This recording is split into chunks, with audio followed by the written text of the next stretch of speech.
The moving of people has been around since the human race began. All throughout time, there are plenty of examples of people choosing to change to an extremely different geographical location in search of monetary gain or simply to begin a new life. The idea of immigrating and emigrating is nothing new. However, it is a topic that needs to be handled with care and priority. When making new policy, people consider many factors when deciding which ways to take the legislature. Politicians consider things like geography, ethnicity, human rights, and economics.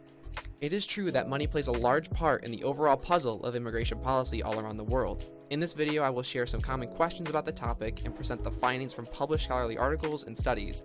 These are the economics of migration.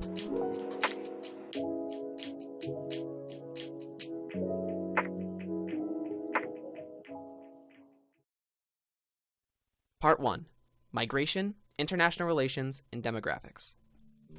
In this part, we will focus primarily on the European Union. Firstly, the EU is working to determine what kind of immigration policy should be established across the entirety of the EU. Populist movements are looking to restrict borders, displaying economic and social concern, while humanist movements are looking to further open the EU to refugees and migrants fleeing for safety from dangerous regimes. Let's take a look at what countries have accepted new migrants and refugees. Migrants from outside the EU make up 4.4% of the EU's total population, about 22.3 million people. The countries that take in the most non-national citizens, refugees, asylees, and migrants are Germany at 9.7 million, the United Kingdom at 6.3 million, Italy at 5.1 million, France at 4.7 million, and Spain at 4.6 million people. After running simulations and data testing, European economic experts found that overall, very few negatives will appear after adding a large amount of new people. Using Germany as an example, they found that the German job market will grow with the addition of new businesses and employees. This all adds to a positive impact on Germany's GDP. Part 2. Government programs and services for documented and undocumented migrants. Firstly, in relation to the United States, how does an increase or decrease of population in regard to refugees and asylum seekers affect economic policies like welfare, healthcare, and education? There are plenty points of contention on both sides of the debate about illegal immigration in the US's economic interests. For Camerata, the taxpayer is the priority, so he stresses his ideas of saving the money while decreasing government spending on supplied services. On the other hand, Roman's priority lies with the national GDP and how having migrants here and supporting them with national services and benefits helps that grow for the nation. Documented immigrants and undocumented immigrants can receive similar benefits if they meet their eligibility standards. However, even though the federal or state government is not required to help undocumented migrants with these programs, they often do. Again, if they are eligible. Both can also receive driver's licenses. Secondly, what benefits do different countries offer to migrants? Once again, we'll take a look at Germany. Asylum seekers in Germany have a much more secure funding plan than that of refugees. Germany also has a much more viable plan for refugees and asylum seekers compared to the US.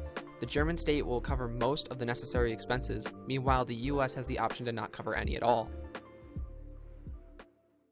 Part 3. Migrants' effect on the national economy and the job market. First, let's cover what's come to be known as economism. Professor James Kwok at the University of Connecticut defines it as the misleading application of basic lessons from Economics 101 to real-world problems, creating the illusion of consensus and reducing a complex topic to a simple open and shut case. Most people taking basic economics courses will walk away with the idea that more workers equals less wages. This greatly simplifies the problem and does not lead to reliable complex conclusions. This can skew the idea of immigration and economics to many Americans. Now, does an influx of migrants change the job market as drastically as some fear they do? According to this study, the total influx of immigrants will only serve to lower total unemployment between natives and immigrants. The prospect will lead to more firms and more overall jobs, increasing the job market. There is also a popular idea that migrants are able to take jobs away from native citizens. It is also important to notice that the numbers do not add up to prove that immigrants, legal or illegal, strongly negatively affect native-born citizens and their ability to get a job. This can be a strong argument in favor for supportive programs like DACA. There are a lot of frequently asked questions about migration and its effect on economics, and most of the answers are far more complex than they initially seem.